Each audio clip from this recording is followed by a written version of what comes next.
Heaven is it real if it ain't buzzing? When they hungry, man, you gotta feed them something that'll fit them whole, like soul food on a Sunday. Even talk about the drugs or the gunblade, the plug to the mundane thoughts that seem one way. Tell me, can you vibe? If the space ain't feng shui, the tongue says one thing, they actions another. Motherfuckers go in huddles when they plan, begin to fumble. Fuck the bras. Music is my life, so I'ma give my all. Till my last breath, I'ma go against the odds. Head first, oh, don't forget the pause. It's money over bitches, oh yeah, it's law. Applaud to the real ones, deaf to the fake. Let them eat cake, then we snatching back the plate. Figures of speech that reach the masses. If they ain't showing love, they can kiss our asses, laughter. All you hear passing by, frequent flyer miles when we touch the sky. Petrified, you scared, nigga? Just admit it, to the minute that you see us winning, you be in your feelings, giving penicillin, they too fake. I can't relate to that. So much real shit in this verse, I can't take it back. To the basics, Reeboks and Aces, shell toes with real self flows to leave traces of love. Always stays down and acknowledge those who always stuck around and gave love. Cause there's so much we do when we're in love. It's so much, yeah. Serving cussies on the block while I'm ducking them cops on 50 ready to squeeze just for that government cheese. I'm from Harlem 2 and 2, you know I do this for you. What you need, auntie and uncle? I got my sons on the roof. Summer nights in front of Jimbo shaking dice, and then we hit the bar. Ride a shotgun, I got a young Felicia Rashad. You catch me in the cypher, there's no order, you just get in line. Niggas know I flip on whenever I bust a rhyme. Remember begging niggas for $5 so I can eat. Now I tell them meet me at City Allen, let's have a feast. Laughing as we high-five for sharing hoes. Never bashing each other back then for sharing clothes. Poor nigga with rich intentions, licking and hitting digits. How it feels to hit that Louis Vuitton and get a fitting. Dap it up with owners of clubs I couldn't get in. Think it's cap if I tell you the bitches that flood my DM. Won't forget about the ones who put me on, although I'm off it now. Kicking up and smelling about it, that's how my office now. Anything you ever want, anything you ever need, I'll give it to you and you know that it's guaranteed. I do it all out of love.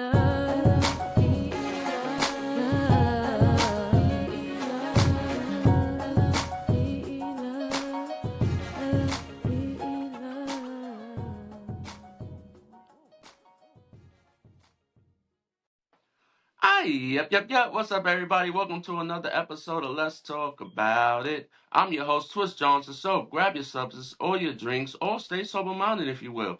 And with that being said, let's start the show. But if you're feeling my vibe, like, share, and subscribe. You can follow all my handles down low in the description below. So before we introduce our guest today, we got the current events that nobody asked for.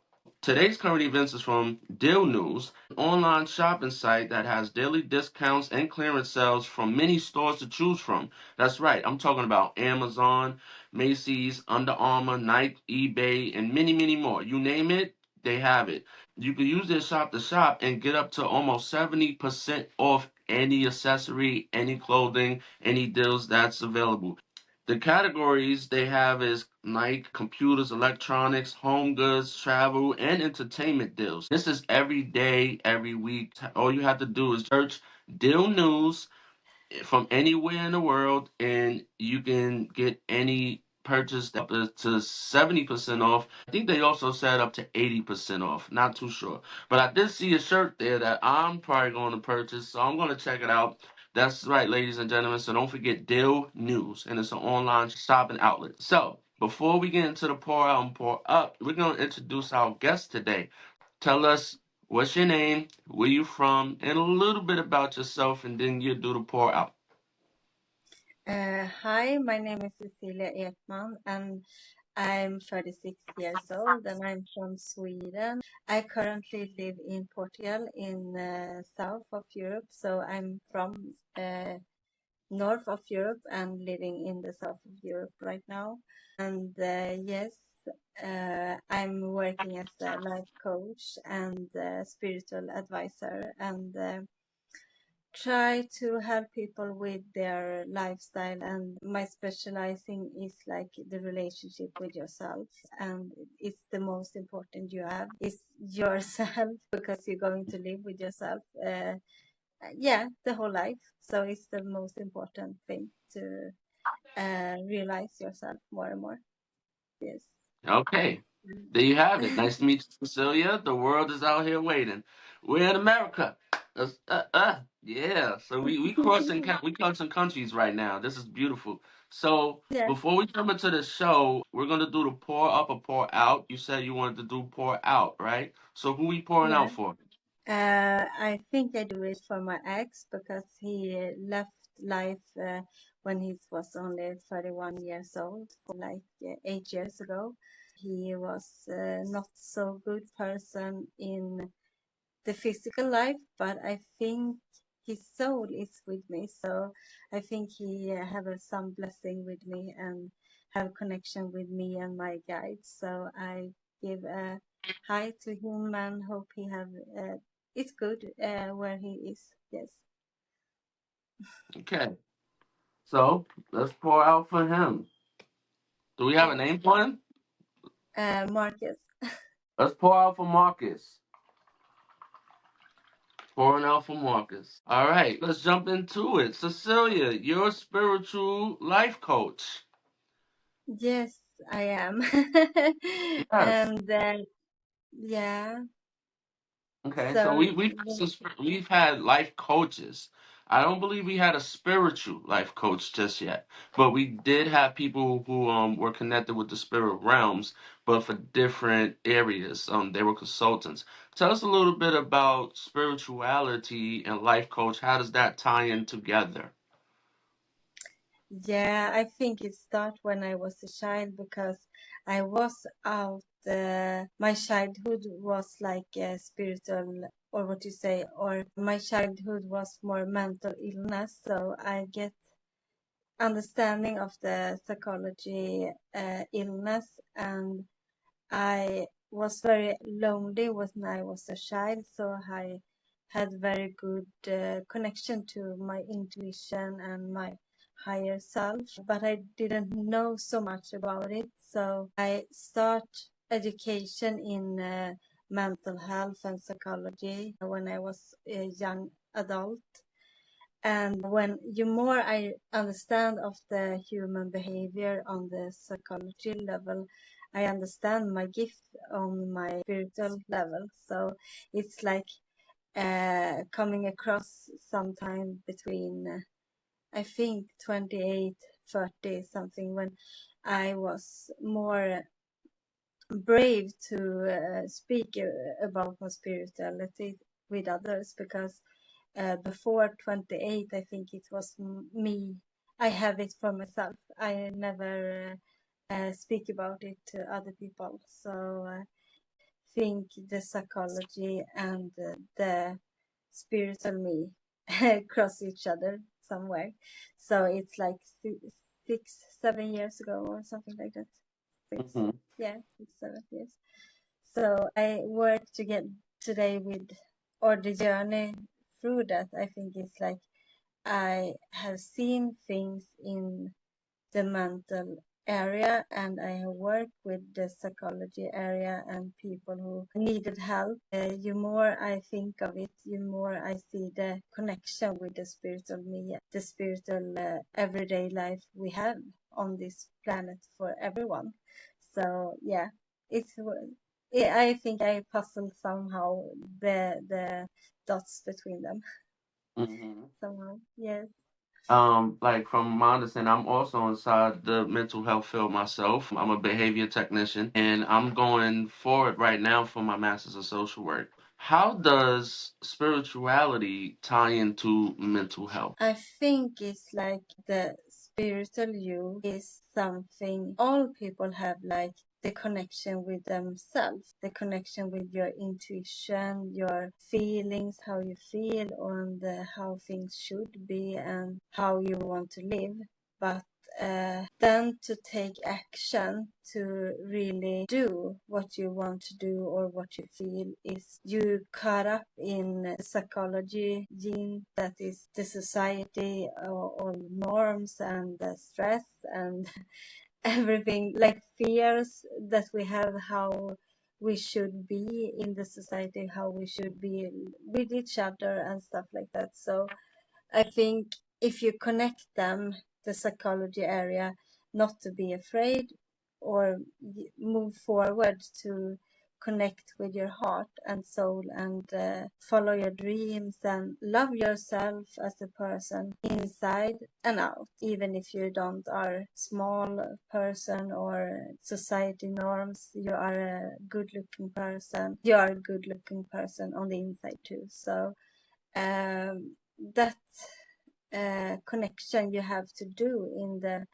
life to feel good about yourself. You have to mix society norms and society rules and like the how it is in life and how you want it to be, the connection with your soul and heart. I think it's like that you need to choose love instead of guilt and fear and shame and the bad connection with everything that we end up in society sometimes and stuff like that. From where you're from in the world, what are the most common mental health issues that people face? Oh my God, I don't know, but I think it's very much stress and we are like, what do you say, machines and robots and everything is going to results, performance. It should happen as quickly as possible. You don't have time to feel and think and you don't get help with your emotions through society because I speak about with colleagues and people in Sweden who are working with society's institution for mental health and stuff like that. And it's like the clock is like next patient, and they like serving quick fix for your mental health, and it's involve in many cases medicine or medication to your health. Is to go to what you say the root of your bad feelings are not the society or people who help have no time with those people, so we don't go to the root of the problems. It's more quick fix and here you have like a reception for medication and out there and work. Right. So people are more feeling like what do you say, they have to do good results and performance anxiety and stuff like that. hmm Like I agree. As being a social worker, when you have a client that you're having a session, it usually runs from 30 minutes, 45 minutes to an hour, depending on what the Medicaid is. And the session is to for the social worker to help guide the individual to finding mechanisms that can help them get through the week, get through the days. What happens is, as soon as you might be coming to like a breakthrough, the clock might run out, exactly what you said. Now you have to figure out to give some type of skills, some homework for the next time. There's a running joke. I'm not sure if it's over there in Sweden that psychiatrists, social workers, therapists are paid friends. Have you heard that before? No, but it makes sense. When Yeah. you hear that, what do you think about when you hear that social services, social work providers are paid friends? How does that make you feel as a Yeah. as a professional? I think it's some point of it because it's like uh, you have a work and you need to have money for your service.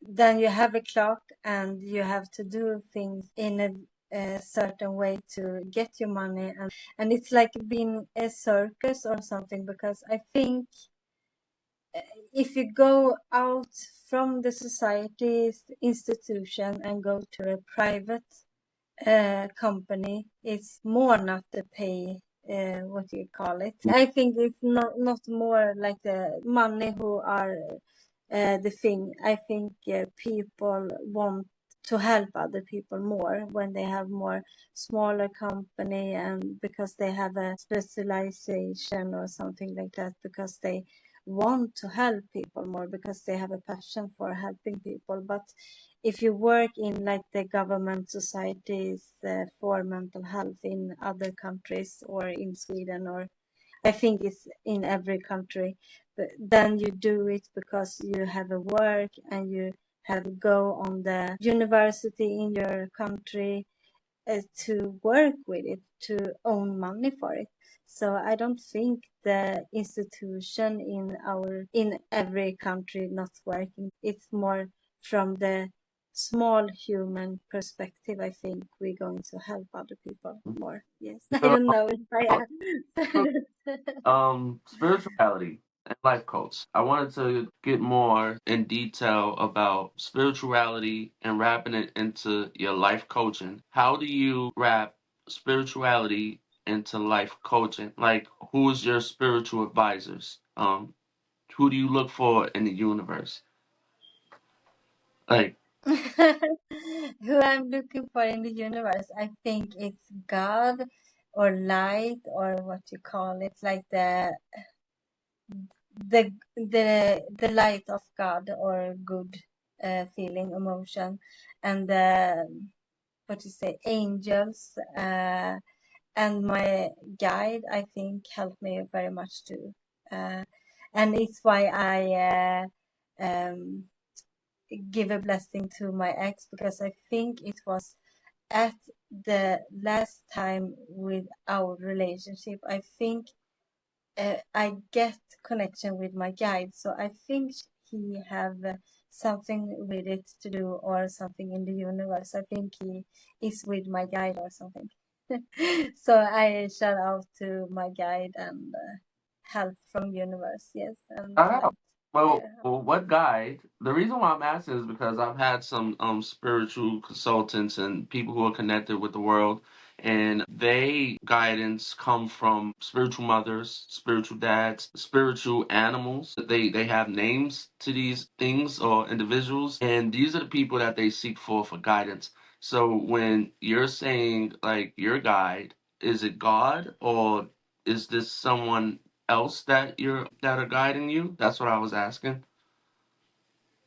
Yeah, no, I only guided off my own intuition and the connection between Mother Earth and universe. Because universe is the what you say, masculine, enlightened energy, and Mother Earth is the mother grounded feeling energy.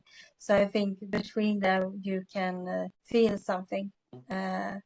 How about our life and something like that, how to be more stable in the mother earth energy, but have higher insight from universe or something like that. Okay.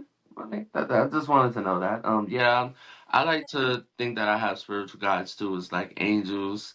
We also have, demonic spirits or, anything out there in the universe that's trying to guide you somewhere. I believe that spirituality and mental health is very important. Some people are not religious, they're atheists, they don't believe in any higher powers. They just believe in destiny, which is their prerogative. I feel that if you do have a connection, whether it's Christianity, Buddhism, or any other spiritual religion that you're out there, it does help you have a purpose. It gives some type of structure. It doesn't mean that you have to be fully on board. Like, for instance, Christianity, the biblical terms in the Bible, a lot of people look to Christianity and they follow Jesus and try to follow what it is to walk in the right path, but when it comes to mental health, without spirituality, you feel lost. You feel more stressed. The anxieties, the traumas, and the triggers. I feel like a faith in something helps the healing purpose more in depth. Let me ask your clients, what type of clients do you deal with? What are they asking for? They ask you for relationship advice, or they ask you for mental health advice as far as stress?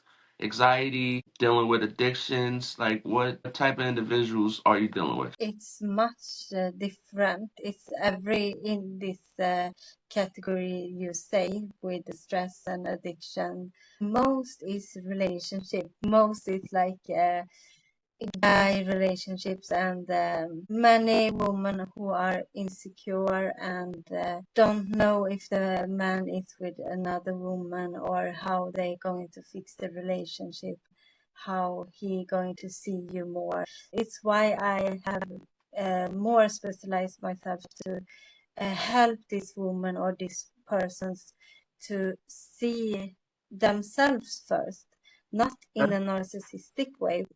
Love yourself more. When you love yourself more, the man or girl going to come after you because your energy is higher and you have a good energy to yourself. What do you tell if you're Mhm. dealing with couples?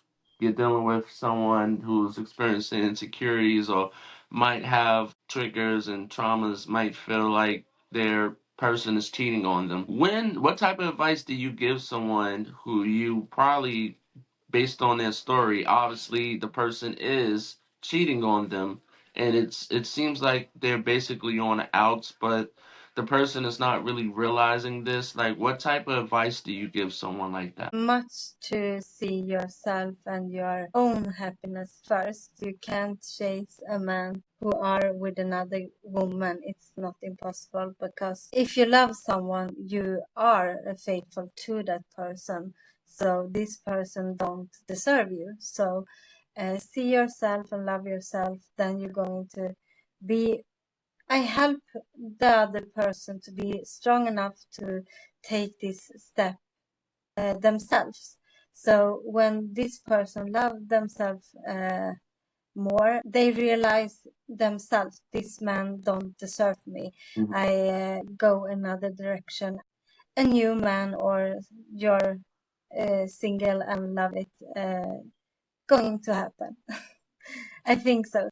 I help other women to strengthen their self. I think that is the most important tips I give them, to see themselves and not get worried about if the man is going to text someone else, or if you going to have energy, you put out worries about he's having out there with five other women, or your energy is out there, not here. Don't care about those other girls. You are the best person in your life. You are the main character. You are the main character in this movie, in your life, movie life, or what you say. So, see yourself is what I help other people very much Beth, with this. I was having this conversation with a life coach, and they said that we get relationships wrong. Unconditional love does not exist. Do you agree with this statement? Oh, hard question. I think it's not. It should be unconditional love, and I think some way is you have some unconditional love, but the society have very much do that and pushes, so you yourself end up in some energy mixed with the society, you what you want in your life and with the relationship. So I think it's like what you say, like you utopic feeling you can strive to, but I don't think it's possible in Okay.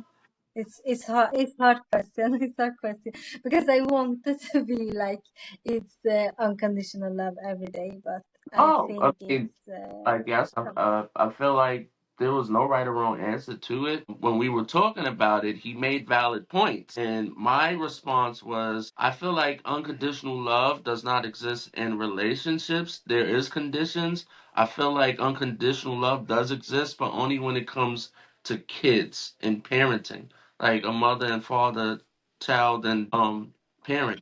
As far as relationships, I was feeling like there is a condition, because if you don't follow through, if you're cheating on me, if there's no substance, then we leave each other, not meeting my expectation or standards. If it was Yeah. unconditional, no matter what happened, we would stay together. Because unconditional love means, like we know, no matter what happens, we stick together through the pain, through the suffering, through the physicals, the emotions. No matter what, I'm going to always still love you. Now, the figure of speech I want to say is when you're no longer with someone, you still say I love them or I still love them, but the emotion behind it is no longer there. You're not in love with them, and you don't love them to the point that you're going to stay attached with them. So that's why I asked you. Another question I have is when you are dealing with someone that might have anxieties, have dealt with Yeah. someone, okay, so whatever anxieties that may occur, you're giving them counseling, some suggestions of advice, and their anxieties are stemming from maybe trying to fall back in love again because an ex was violent, they were emotional abusive. So their anxieties when they meet someone else, behaviors might surface that looks familiar. And they might be like, oh, so no, they're sitting with you. Spirituality in dealing with the mental health part, how do you have conversations with someone who's suffering from anxieties? To take it more slow, slow down, more to be go to your root of yourself and see yourself first and let everything outside pass away. Lock yourself up, find your space to be you. It could be in your garden or in the woods or in somewhere in your bed or something like that. But it's a place where you can feel you are you and you can feel free and relieved or something like that. Because anxiety comes from, it can happen from, you have problems with yourself to you have performance, you have results, and every pushes from outside world. It's not from your inside, it's from your outside. I don't know what was the name now. The onion, you pull The the, layers, yeah, exactly, the layers. So you see the layers, which part of you want this or which part want that, and how it makes you feel. You puzzle with your onion in yourself. So you look on the pieces and see how you make you feel or how you don't want to feel this more, and you puzzle out the emotions you get from yourself. Then you can relieve everything and let it be coming through and forward or something like right? that. Right. The advice that I've been hearing a lot lately, especially in the mental health and the social services and the health professions for anxiety, people who suffer from anxiety, that if you lean into the feeling when it's occurring, then when you see once you lean into it that it's nothing happens, and that can help you overcome that hindrance feeling of that anxiety. For example, let's just say you have an anxiety about opening the door, right? Now for Yeah, regular minds, we would feel like it's just a doorknob, just go through it. For them, it's real that there's something, some type of germaphobe or something behind the door. If they mustered the confidence to actually turn the knob and open it, they would see that nothing happened. And that helped them yeah, overcome it. Now, that's easier said than done because I, too, myself, transparency, suffer from anxiety. My anxieties usually come from stress. It usually comes from me overthinking, or if I'm in a heated debate or conversation that I might feel like I'm not getting my point across, then I would start to ventilate and start to get worked up. But if I, in the earlier times, I wasn't able to really understand and cope with what that was because I didn't know.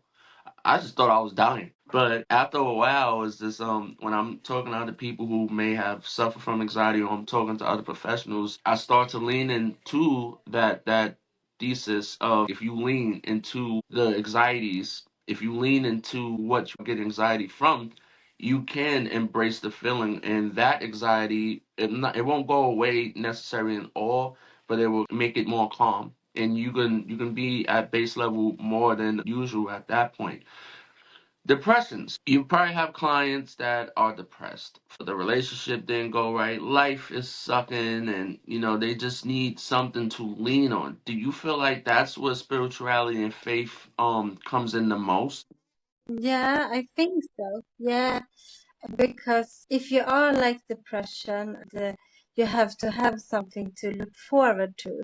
If you get people more hope, some fulfillment, or something to reach out on, some beliefs you believe in the future or something like that. I think the spiritual guidance come in there, because then you have to help the clients to see their own personality and see what they are being happy about, and try to help them to see these moments when they are feeling happy and what they feel about go into some areas that make them feel evolving as a person, and more like thriving and stuff like that forward. Yes.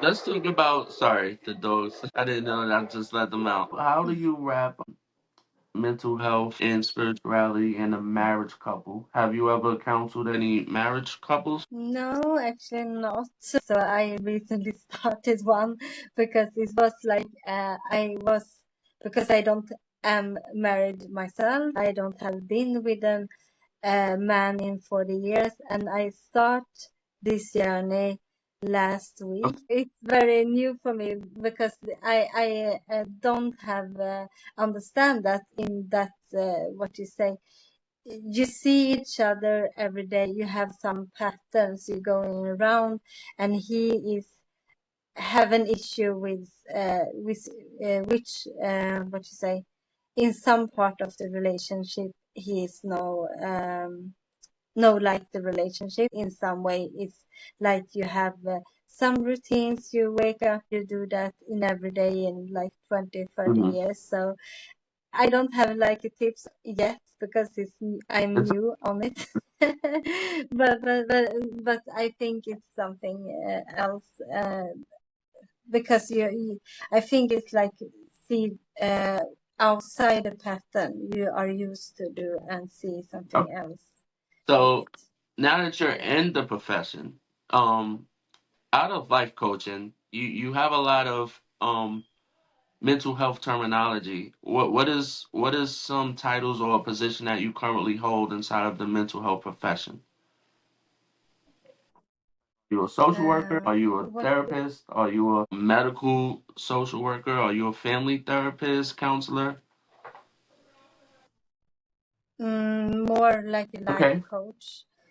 life coach and spiritual Okay. coach, you Well, could what say. made you want to be a life coach? Yeah. Let's So ask. I think it's because we need to have emotions, and we need to evolve our emotions and let go of some emotions. And I like to see when people thrive and develop themselves. And I've been happy when I see people and society going forward, and people are happy and fulfilling or something No. like that. So I like to work with people so they can be more enjoy more of life or something like that. Okay. Well, that's usually how it starts. Like whether it's life coaching, case management, social worker, social services provider, you have to have passion for it. There's a saying also that social work is a passion for peanuts. You can't get rich, but it's heartfelt moments and it's fulfilling positions. You're helping other individuals navigate life. So, yes, you do have to have a heart for it. You have to have a passion to help individuals. You're not going to be able to save the world, but you could save someone in the world. That's how I like to look at it. When now that you're going into the life coaching, what services will you provide? To help others with their life. I help them with sort things out, see themselves, and help them with their problems. I think I do. So it's one service I have, and then I have write a book in mental health 2013, I think, in Swedish. But last year I was translate that to English. So I translate the book in mental health in English. It's on Amazon, and it's my name on the book is The True Light in Your Existence, and you can search for it on Amazon. Through that book you can read, and it's like a book when I don't have the answer, but I try to describe how love can feel, how to follow your heart can feel, how guilt can feel, and pressure.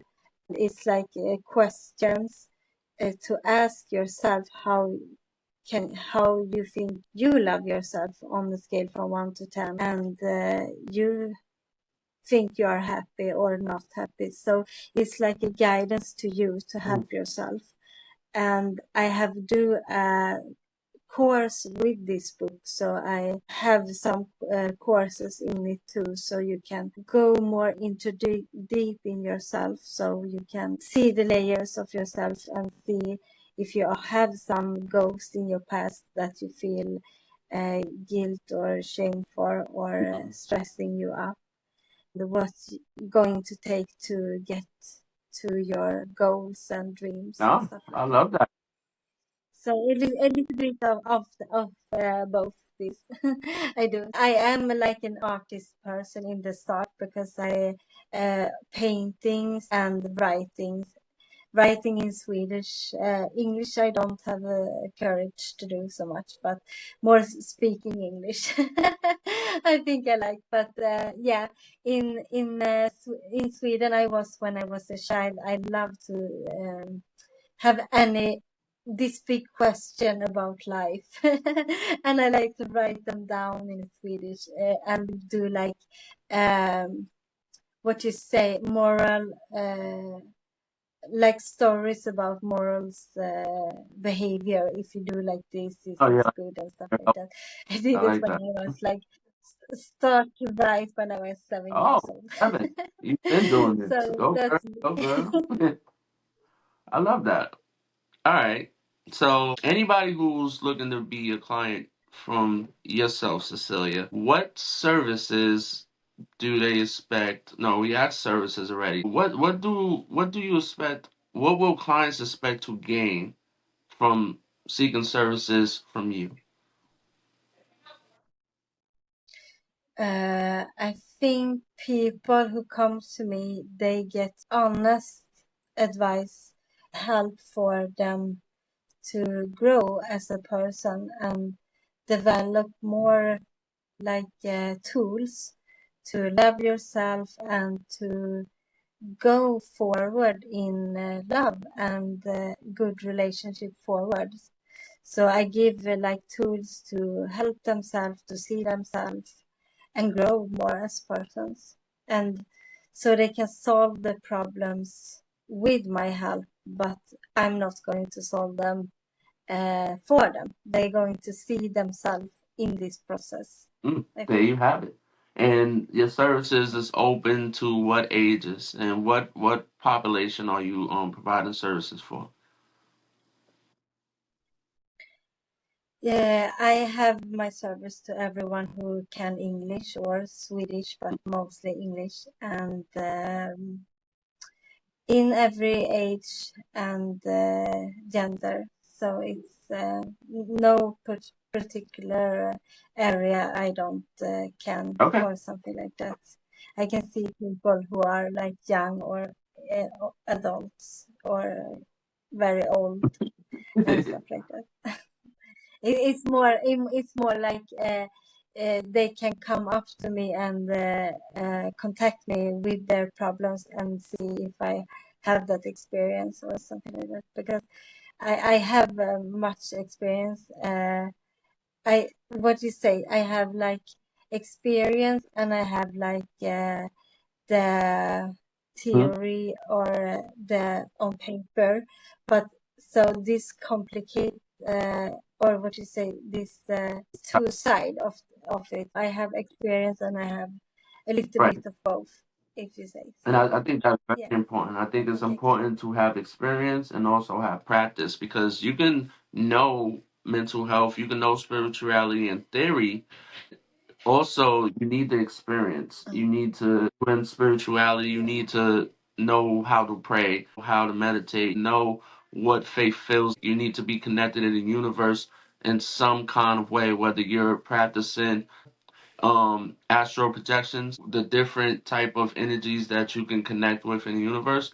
If you're going to go on the mental health side, you have to have the experience. Experience brings authenticity. Where if you're a Yeah. person, everyone has stress, so everyone's experienced stress. So I think everyone's kind of an expert in stress. Bipolar, anxiety, depression, feeling anxious. These are things that, in some shape or form, everyone's experienced. We don't just have it in practice. We also have it in experience. And I think it's very important to have both, so you can be more effective and more relatable. My last question for you, is, Mm. in your opinion, Yeah. why is mental health important?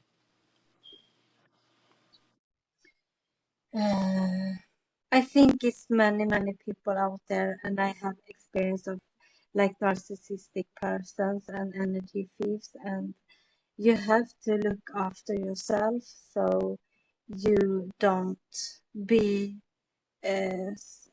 bad, what you say, um, coming in bad situations that no good for you, and people are like use you in some way.